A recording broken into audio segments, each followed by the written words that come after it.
Welcome to the Steam Summer Sale for 2021. Today we're looking at boomer shooters for under $5. What's a boomer shooter? Well, it's the kind of game your dad would play. Or more specifically, it's a kind of genre. Non-linear levels, so finding key cards, secret rooms, areas that are off the beaten path, or, if it's more combat focused, big wide open arenas for this big sandbox of fun that you can have. A lot different than the typical modern day shooter. There's almost zero cutscenes, if any. There's very little dialogue.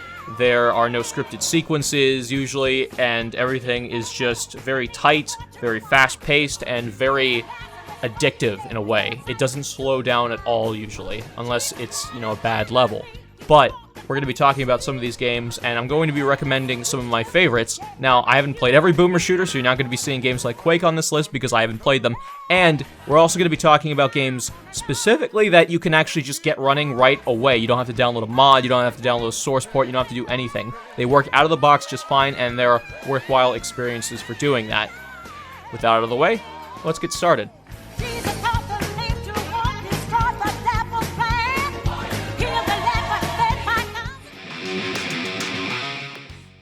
Painkiller Black. This is 75% off on Steam for $2.49. Now, I'm actually going to recommend the GOG version of this game because it's not only 50 cents cheaper, but it's actually the better version because it includes cloud saves. Now, Painkiller Black, no matter what edition you get, is pretty good. It's a arena-style shooter, so less key cards and walking around figuring out where you're supposed to go in levels, and more about just getting in there and just shooting people. It is a ton of fun to play. It's one of those games that seems very repetitive if you're looking at it, like extremely repetitive, and it kind of is. But what makes this game so good is, one, the music, which is just hard metal, just in your ears at all times, and it's pretty good. And the other thing is the ragdoll physics. Now, when you shoot a gun in this game, it feels good. When you shoot it to just blow an enemy into a bunch of chunks, it's really good. Like, goddamn, you are shooting enemies and they are flying across the screen. There's explosive barrels in arenas. There's new enemy types coming at you all the time. You're constantly getting new weapons. It's a lot of fun. It's one of the better arena shooters. Probably one of the best arena shooters you could probably get. And not once has it really been topped in this regard. In fact, a lot of the expansions weren't even made by People Can Fly, the original developers. They were made by some other company, and the new HD remake is just not even good at all, honestly. It's really something you'd have to play for yourself and try. For $2.50 or $1.99, it's an excellent game. Yeah, it looks extremely repetitive, but give it a shot. It is so much damn fun. You will not regret it.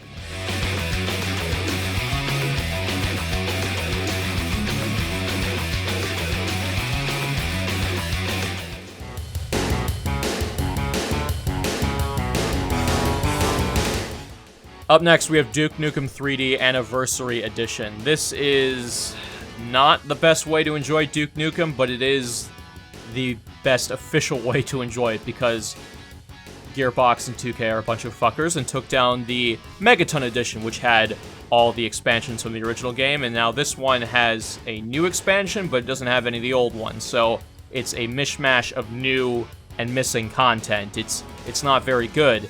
Some people would argue just to play eDuke 32, but I will say that for $2, $1.99, the current price of this game, it is not a bad way to experience a classic FPS. Duke Nukem 3D is a setting that is pretty interesting to me. It's probably the best setting on this list to me. It is a somewhat futuristic contemporary setting. Aliens have invaded the Earth, and they're taking your babes, and you gotta fight them. It's actually the game that started the trend of having a personality in an FPS game. Before it was the Silent Marine, and now it's a guy making wisecracks and talking about saving babes. It's a pretty great game. It's very fast-paced. The shooting is fantastic. The enemy design is great. The level design is amazing.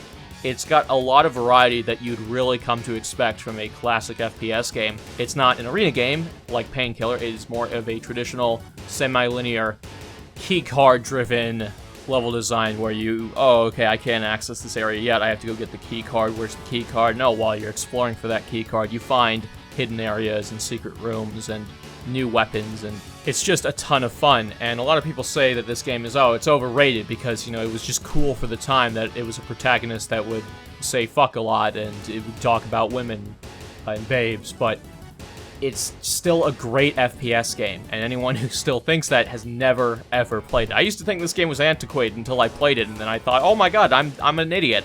This is amazing. This is not to be confused with that 2011 game by Gearbox, Duke Nukem Forever. That game is shit. Do not play that game.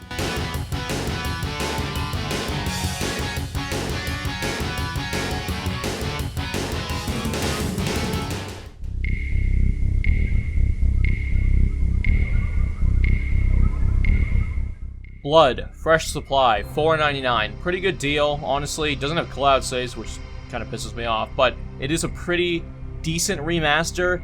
It is a remaster of Blood One Whole Unit. Now, Blood Fresh Supply is based on the Kex engine, and I believe the original is the Build engine, so similar to Duke Nukem 3D. Now, the problem with the Kex engine is that they're trying to stuff a game that wasn't designed for 3D. It was just basically 3D tricks and manipulation. It was a 2D engine, and it's stuffed into this new engine, and there's all kinds of, like, warping issues with how you look around and view stuff, so that can be a massive turnoff for some people. Otherwise, if you can get past that, this is a fantastic boomer shooter. It's one of the best ones, actually. It is a ton of fun to play. It's got good level variety. It's got a ton of enemies to fight, a ton of weapons. The weapons feel fantastic. You're not just getting guns, you're also getting dynamite and flare guns and all kinds of cool stuff like that. And you're fighting the paranormal, the occult, you're fighting cultists, you're fighting weird shark creatures, you're fighting all kinds of stuff. So a little bit different than Duke Nukem 3D, more of a alien invasion setting, contemporary. This is a weird occultish fantasy setting, and it's awesome. It's really fun. Now, there is another thing with this game, is that it's got local multiplayer. It's got controller support, and it's got a local multiplayer split-screen 9-player mode, which is just insane. With that being said, avoid Blood 2. Do not buy Blood 2. Do not play Blood 2. Blood 2 is a game made by the same developers, but it is one of those games where the publisher just completely screwed over the developers, and they could never fix it. It is an unfinished mess of a game. Do not play Blood 2.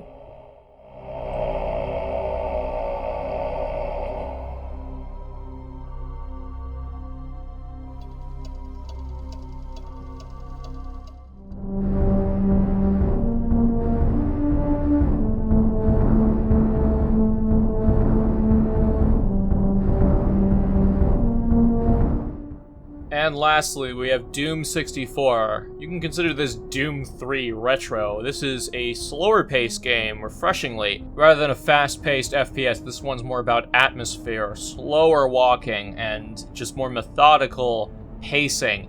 It's a lot of fun. The guns feel great. There's a bigger enemy variety than you'd expect. They created all kinds of new enemy types for this game that never appeared in the other Doom games, so that's kind of a plus. And this game has a really creepy atmosphere. It's almost got a horror element to it, and I kind of like that a lot. It's a lot of fun. I don't really have much else to say about this game. It's Doom, but on a slower pace and a little different. This game is quieter, it's slower, and I like that a lot. If you don't like any of the games on this list, give this one a shot at the very least. You might really, really enjoy it. Anyway, guys, that's it for me. I don't know when the video schedule is going to resume. I'm touch and go, as always, but I'll see you next time. I'm out.